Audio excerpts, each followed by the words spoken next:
Hello and welcome to Moofface Designs. This is the fourth video in the series of short videos that I'm making to help people who are novices get into the world of fabric collage. We've done all the other things like printing out the pattern, setting up our workstation, preparing the fabric, and now the exciting part is to get started. When I was showing you the workstation, this was the collage that you saw. So I'm going to show you all my hints and tips that I use and show you how to do it, but using this particular collage. It doesn't make any difference because the principle is exactly the same, just probably that some of my pieces are smaller. However, I'm going to try and use fairly large pieces so that you can get the idea of what you need to do. Okay, so I'm going to try and give you as many hints and tips in this video, and I hope it won't take too long.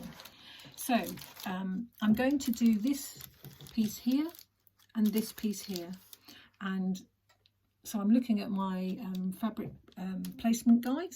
This would help if you could see what I was talking about. So this piece and this piece. So I've got to use sort of like a dirty browny colour and then a more creamy colour. So I'll just put that to one side for the moment, out of the way. But ordinarily I would keep it on my workstation so I could glance at it all the time. But obviously it's going to get in the way for these purposes. Okay, so the first thing we do is we offer up our fabric. So when we prepared our fabric, we had the carrier paper on the back and the glue on this side of the fabric. So what some people do is they take a piece of parchment paper and they draw around their shape, and then they put it on their fabric and they cut it out. Now that's a good way of doing stuff. I really struggle with that though, purely because when you start cutting smaller pieces, I tend to have problems holding it, even, you know, and cutting the shape, and even with tweezers so that I can get my fingers out of the way, I still struggle a little bit. So this is the way that I've found to do it, and hopefully it might help you out a little bit as well. Okay, so you separate the back from the front, and what you do is you use that to draw the shape on. So what you need to do is you need to make sure that the fabric is at the front here. Don't try and do it that way round with the fabric against your work and then the paper towards you, because if you do that, when you cut it out, it'll be back to front. So always make sure that you pull the fabric off and then you use the piece that is closest to the fabric to draw around your shape. Now I've actually drawn around this shape underneath my parchment paper, only to show you that you can easily see your pattern through your parchment paper, but when you have got it layered up, so sometimes if you've got a big pattern and you need to put two slices of parchment paper on it, you're going to have an overlap. So once you put that on as well, you might struggle to actually see the shape. Mostly you can see, but it's just easier. I've drawn around it so that we can actually see what we're doing. So what I've done is I've drawn around it anyway, apart from the bit where it overlaps the fabric. So that's what you do, just draw your shape. And then when you get to the piece with the fabric, just overlap it just a little bit. It doesn't have to be, you know, exact or anything else. And make sure it overlaps a little bit, because what will happen is that piece of fabric is going to sit underneath this piece of fabric and it's going to join it all together. So you need an overlap. The only thing I would say is this is a darker fabric than that one, and when that sits under there, you're going to see through that fabric. So although I've drawn quite a big piece like that, I won't get it around the right way, it's that way, I wouldn't probably have it quite that big. That's okay there, and I would bring it round fairly close to this piece so that you've got least amount of overlap when you've got a lighter colour. It's always good to have a rubber, so I can rub that out to make sure I don't cut the wrong piece out. And that just means that you won't see it quite so much. If you can, it's always better to put your darker pieces in first, or if I mimic that a bit better, I could stick this one over the top so that you don't see it through. But for the moment, I'm just going to do it this way. So if you've got a really dark piece of fabric like this one, if you draw your shape on it, you won't be able to see the lines through the back. This one's not too bad. I probably could just stick that down with a bit of heat.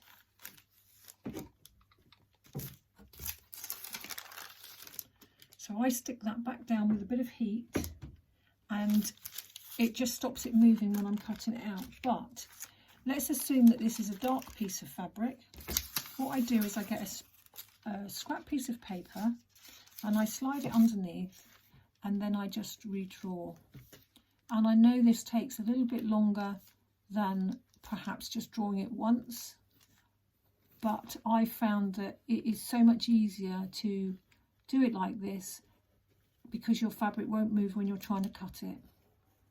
So many times have I cut the wrong shape. So I do it this way now. So I put a piece of parchment paper over the top and then apply heat to it. And the reason I use the parchment paper is so that the pencil doesn't come off on my iron, because when I'm putting my iron back on there, I don't want the pencil off of that to go onto that. So we'll just quickly cut this out. Not very exciting watching someone cut out a shape. And you'll notice that I've tried to keep my, I'm going to cut it straight across there so it doesn't make quite so much noise. I kept it to as close as I could to the edge of the fabric. It's always better to do that, because then you can, you know, make your fabric go further. Sometimes I've forgotten that and gone right to the middle, and so I've ended up probably wasting quite a bit of fabric like that. So yeah, that's a little hint to do. What else was I going to say to you? So we've cut the shape out and separated the back sheeting off of it.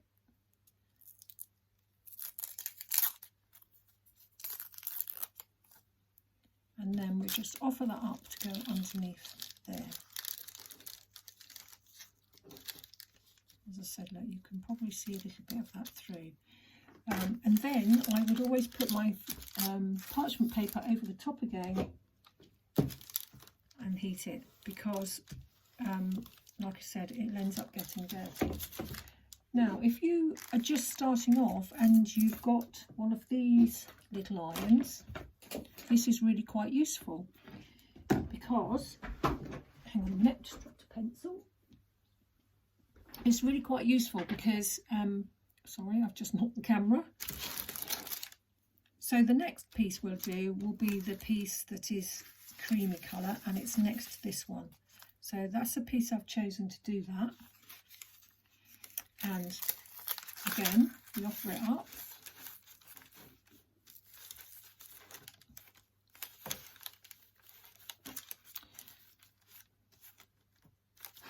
I don't think I've got that quite right. That's it, something like that. So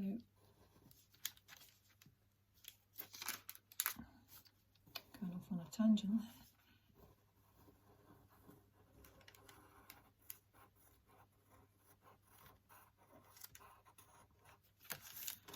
I think I'm right near the bottom now. So right, so again I've reached the bit where there's fabric, so I will just do that so that it will sit underneath.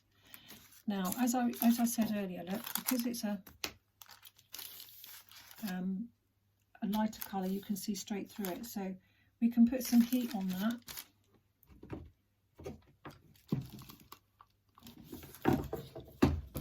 Now it won't move at all while I cut it out.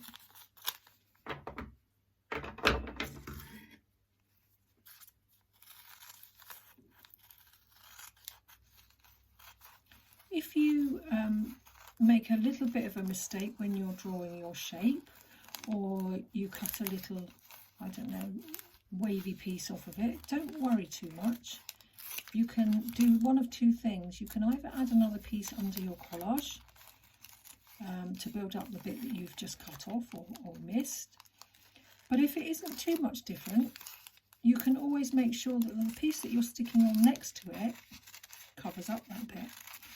Or all I would suggest is that you don't go wildly different from the pattern, because it might not make it look quite right when it's finished. But if you've just drawn a line that's, you know, a bit wobbly, or not wobbly enough, or whatever, it doesn't matter. It's not the end of the world. You can make it better with the next piece that goes on it. It is your piece of art, and you can do it exactly how you want to do it. My tips and hints here are just suggestions. You can find the best way to do it for yourself. And the same with my patterns. You know, novice, intermediate and advanced are probably, you know, about right, but level 1, 2 and 3, well, that's subjective. You might find that you're doing a novice level 1, but you fancy the look of an intermediate level 1. There's no reason why you can't have a go at that. If you feel confident, you can, you know, do what you like. It is there literally as a guide to help you. It's not written in stone. And I think I've cut this all wonky. Oh no, there we go. So, what I was saying about being a novice and having this little one, I'm going to put that over the top. But instead of sticking it to that piece, I'm just going to attach it sort of in the middle there, just with a bit of heat like that. Now what that means is that's not attached at all, but it's held in place. So you can stand back and you can have a look at it and decide, yes, I like that, or no, I don't. And you can take it off and it won't make any difference. And you can carry on and do the next piece and the next piece, providing you stick it down where it's not attached to another piece of fabric either side.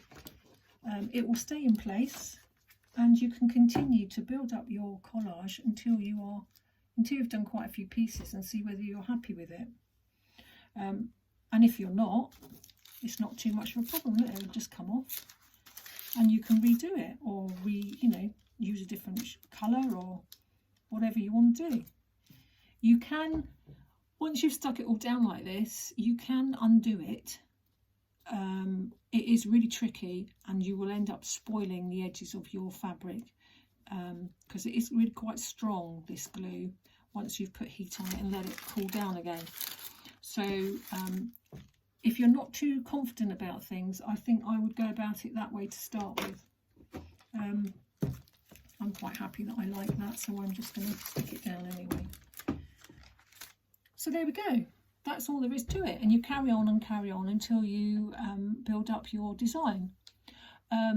All I would say is about your background. There are a couple of ways of doing that. You can either put your collage on a plain background, or you can make your own background separately and then peel this off, which will all come off nice and easily. Look, in one piece. You can't see that up there. I'll show you down here. It will just peel off.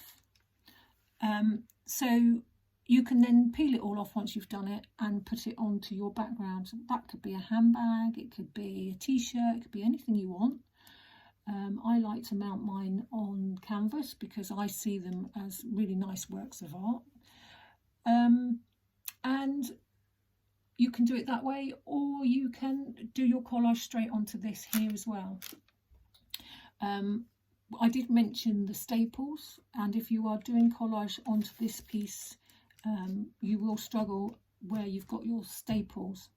So what I would do in that instance would be to do all of the background and just leave those little small pieces at the top, and then I would remove the staples and I would peg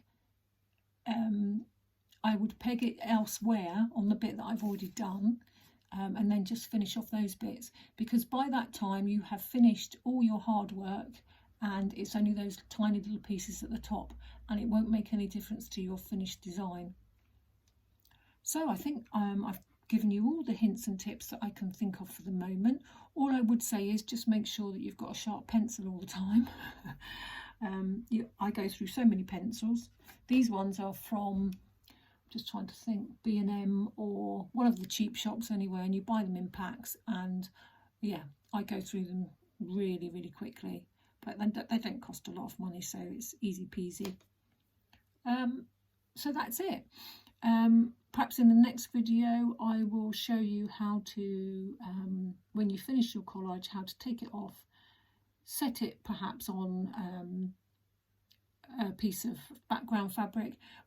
It's easy peasy, you just pull it off and then you iron it on. Perhaps I'll show you how to do the thread painting just to finish your collage off. Some people don't put any thread painting on it at all, and that's perfectly fine, especially if you're going to hang it up. I actually prefer some thread painting on it because I think it enhances the fabric. But we can talk about that more next time. So in the meantime, thank you very much for watching. Take care of yourselves, and I'll see you again soon. Goodbye.